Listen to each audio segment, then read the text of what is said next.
We need to have our own sovereign manufacturing capability in the UK and in the West. At the moment, we can be held to ransom for critical minerals or for semiconductor components. We're so reliant on other less friendly trading partners. But the pace of change of technology right now is faster than it's ever been before. We can create a lot of value and a lot of wealth in the UK and in the West by developing these kinds of companies. When people picture deep tech, they usually picture a sealed lab, glass walls, tiny vials, advanced biology, right? But some of the most important work in deep tech is louder than that. It's heavier. It happens on factory floors and workshops.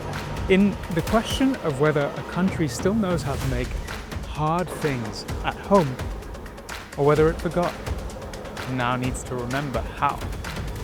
Today, we're going to head up to West Yorkshire. And we're going to spend time with a founder who's placed a big bet on exactly this. Wayland Additive makes machines that 3D print in metal. A lot of people out there will be familiar with 3D printing. Hobbyists have maybe a little machine in their back bedroom where they're printing little widgets and downloading files off the internet. What we do is completely different. It's much more about industrial production. We call it additive manufacturing. We start with a fine metal powder, that's the feedstock that goes into the machine. We're spreading that powder into thin, uniform layers, so they might be about the thickness of a human hair. Then we melt that powder using an electron-beam. Once you've melted one layer, you put another thin layer of powder along the top of that layer. You repeat the process, you melt another layer of the part. It's going to cool and freeze extremely quickly, and as it freezes, it contracts. And the parts tend to want to distort and particularly kind of bend upwards like a banana. By contrast, our machine uses an electron beam rather than a laser. And that means we don't have any of those stresses building up in the part. Then parts don't distort, they hold true to form. On top of that, we can print 10 layers of parts stacked one on top of each other in a single print job. And that means you can get 10 times as many parts out of a single print job, which vastly reduces the cost of the parts you're printing. The great thing about this technology is it allows you to use materials that might be really difficult to process using other techniques. A very hard or brittle metal, it would be very difficult to cut that to shape on a lathe or a mill or grinding. Additive manufacturing represents a method for making complex parts in these materials that otherwise might have been impossible. In the valleys along here, in each valley there would be a number of mills. A lot of it would be textiles particularly. There's a big old mill back there. A lot of that's just gone.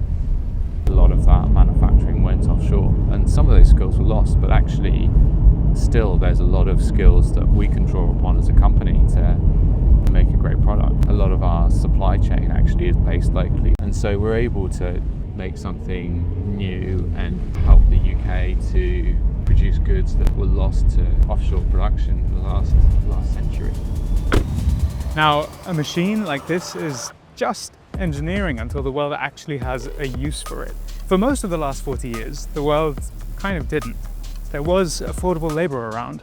We had settled supply chains, we had peaceful politics, and that calculus often pointed squarely to offshore solutions. But the calculus is breaking. And it's companies like Wayland that are building what has to come next. The drivers for doing that right now are really, really strong. There's a huge push to reshore manufacturing in the West. We're seeing a lot of revitalization of the defense industrial base. That will require increases in capacity, and some of that will be through additive. A lot of defense platforms are actually quite old. The B-52s are meant to will be like nearly 100 years old by the time they're retired. It's a real challenge then for trying to source spare parts. Some of the companies that originally built this equipment just don't exist anymore. How do you bring a damaged piece of equipment back into service? Additive manufacturing offers the opportunity to 3D scan the original, fix it in 3D space, and then print it. And oftentimes these finished components can be higher performance than the ones that they're replacing. casting and forging largely has declined in the West. It's a shadow of what it might have been in, say, the 50s or 60s. There aren't armies of new apprentice welders being trained. 3D printing offers a much more modern way of manufacturing these components. There's a version of the founder story we've all been sold. You know, the lightning bolt moment, eureka and sudden destiny. Will's story isn't quite that. It's slower. There's his childhood, school, a year out, university, an industry job, and another. But each one adds something important. Each one compounds. A lot of deep tech founders we've met at 50 years arrived in exactly this way, not through destiny, but by accumulation, preparing, whether or not they knew it, for a leap that they hadn't yet named. I was always interested in understanding how things work. Lizzie, can you get your shoes? Just doing some cooking. Right. I had this like big bag of just like cardboard boxes in my room, and I'd just make stuff out of cardboard. I can remember having a lot of cross-section books and things like that as a kid, the Titanic or a tank or something. I like to see what was in things and try and understand how things were, you know. My grandpa was a physicist. He started his own company as well. You know, my mum's got a science degree and a PhD, and same with my dad. Finding the limits of what you're capable of and pushing yourself was a big part of my DNA from a young age. I would say there's a number of things that I learned early in my career. I was basically just doing like an internship. I've been given a task of designing, I think it was like a cable management thing for this product they had. But I'd come up with the design, and we went to this design review, and I invited a load of people to come. And there was this big disagreement in the room. It went on for about an hour. And at the end of it all, I said, right, so I think you want this like this, and you want it like this. But if we combine those ideas like this, we've got a solution that pleases everyone.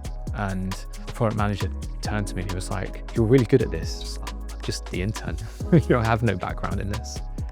You need to be able to back yourself to figure it out. Even if it's outside of your core capability, you kind of work out what you need to know to be able to do it kind of well enough. Is the objective that you learn to build a Z stage, or is the objective that you're documenting it and figuring stuff out? What I love about how Will got to Wayland is that he didn't just chase an opportunity. The opportunity kind of came later. His partner is from West Yorkshire, and in 2016, their first son was just a year old. They wanted to live close to family, so they moved up. Will didn't have a job lined up. There wasn't necessarily a plan or a timeline, but it was only once Will got there that he found one job posting that read differently to every other. There was a precision engineering veteran called Ian, and a quiet sentence buried in the ad that said, if this project goes well, we might just spin a company out of it. Now, Will read that and thought, this is exactly the kind of thing I want to do.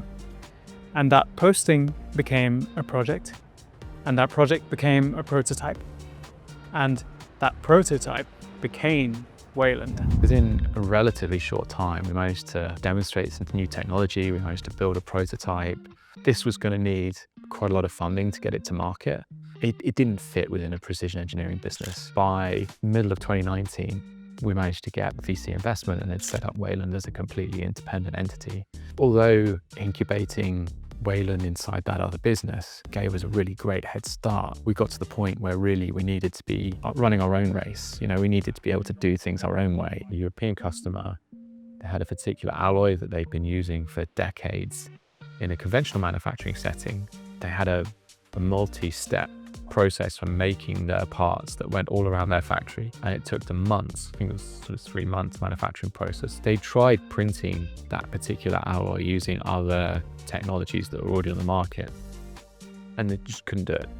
They got in touch with us within 8 weeks. You know, we got powder in, we printed some early material swatches and proved we got the right material, and then we developed the complete geometry for their part and delivered it back to them. They're delighted.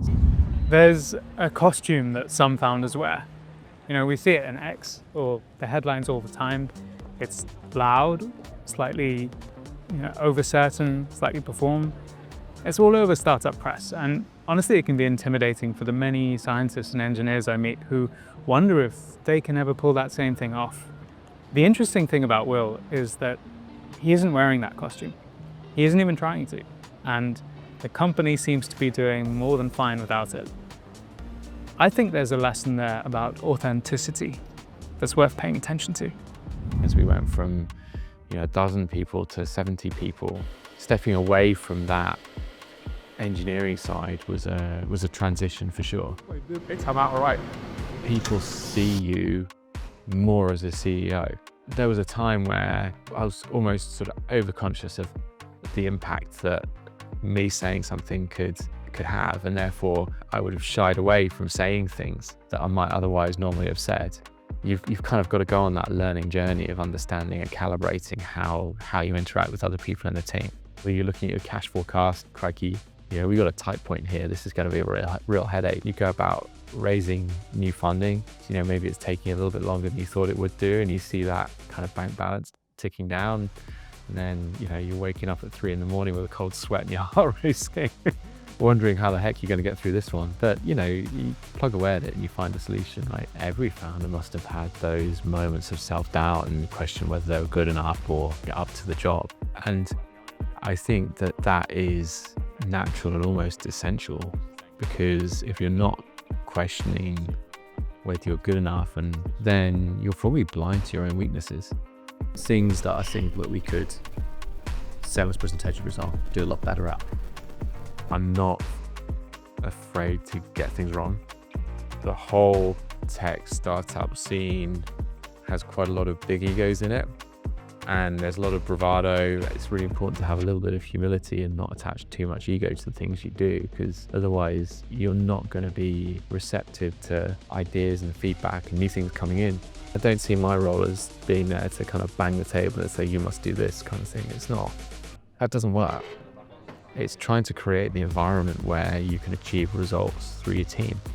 I ended up getting hung up on the fact that the bearing isn't potted. Housing. Well, I get hung up on that too. Yeah. The best advice I think I've been given is to do it your way. If you're trying to be somebody that you're not, it's going to be a real struggle. It's going to be a real chore. Once the technology works, once you prove that you can, do the thing, a different game begins. The machine becomes one of the easiest parts. What's hard from this point on is it comes down to who you trust, who you let in, who you protect the culture from, and what you do when you realize that you might just get one of those decisions wrong. West Yorkshire is not a common choice for a tech startup. So there's not a ready-made pool of labor that's kind of moving around between different tech companies, but actually there's fewer companies that look like us. So actually those engineers that are looking for a job like this, there's less choice. There's pluses and minuses in both directions. We tend to hire people who are really interested in what we're doing, who are excited by the growth story and the growth potential and the manufacturing story and the technology we're developing. Hiring for our network has been really important. We've had so much success with personal referrals from existing staff. Using recruiters, I've found, has been problematic. They're not incentivized to hire the best people. The goal for them is to place the staff, right? What happens after that is of less interest. Where we have hired the wrong people, if I look back, my gut was telling me it wasn't right before we even hired them. As much as it's important to hire the right people, it's also really important to not allow the wrong people to stay too long. It can really cost the team culture, and it can cost you a lot of time, a lot of money, and a lot of effort. If somebody isn't a fit, it's making sure that you treat them kindly as well. It's not necessarily their fault. I'm really happy with the team that we've built. I think that's probably the biggest achievement that we've had in Wayland. We've got a fantastic team that's really, really capable, but also just tremendously engaged in what they're doing. It makes everything else easier. Ability for the door to move laterally in and out, haven't you? I'd love to say that anyone can be a founder and start a new company and do a startup, but that's just not reality. It's not for everybody. Not everybody is suited to uncertainty. If you want to give it a go, then do it. As long as you're curious and prepared to learn you've got a little bit of that fire in your belly to do it, then absolutely you can do it. Don't be scared of trying it and not succeeding. Actually, if you come out of the other end of it having learned a lot and grown as a person, then it was a massive success.